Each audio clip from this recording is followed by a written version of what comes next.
இந்த வாழ்க்கை நம்ம எதிர்நோக்கக்கூடிய காலம், நம்மை முன்னாடி இருக்கக்கூடிய இந்த வாழ்க்கை மிக சோதனைக்கும் சிரமங்களுக்கும் இன்னல்களுக்கும் எதிர்ப்புகளுக்கும் எல்லாவற்றுக்கும் உள்ளாகும். இதுல நீங்க யாருடைய பாதுகாப்பை எடுத்துக்கொள்ள வேண்டும் என்பது உங்களுடைய கருத்தில் தான் இருக்கு. மனிதர்களாகிய நம்ம இடத்துல எதுவும் இல்லை. இது வெறும் உடல்.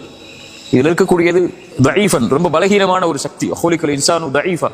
இவ்வளவு பலமுள்ள ஒரு மனிதன் நினைச்சு கொண்டு இருக்கக்கூடிய ஒருத்தனுக்கு ஒரு சின்ன ஒரு காய்ச்சல் வந்தா படுத்தனா இல்லையா? ஒரு சின்ன ஒரு நோய் வந்தா முடங்கிடுவோம். ஒரு சின்ன வலி வந்தால் அந்த வலியுடைய காரணம் உள்ள உறுப்புகளுடைய சோர்வு என்றால் அவ்வளவுதான், அவனுடைய வாழ்க்கை அதோடு முடங்கிடும். அல்லாஹ் அவனை பாதுகாக்கணும். காலையில பாதுகாக்கணும், மாலை பாதுகாக்கணும், இரவுல பாதுகாக்கணும், அவனுடைய உறக்கத்துல பாதுகாக்கணும், அவனுடைய தொழில பாதுகாக்கணும், அவனுடைய கல்வியில பாதுகாக்கணும், செல்வத்தில பாதுகாக்கணும், அவனுடைய குடும்பத்தை பாதுகாக்கணும். இவ்வளவு பாதுகாப்புக்கும் யார் அவனை அழைக்க வேண்டியிருக்கு? அல்லாஹ்வை அவன் அழைக்க வேண்டியிருக்கு. சரியா? அல்லாஹ்வுடைய பாதுகாப்பு அல்லாஹ்விடத்தில் அதிகம் நம்ம கேட்கணும்.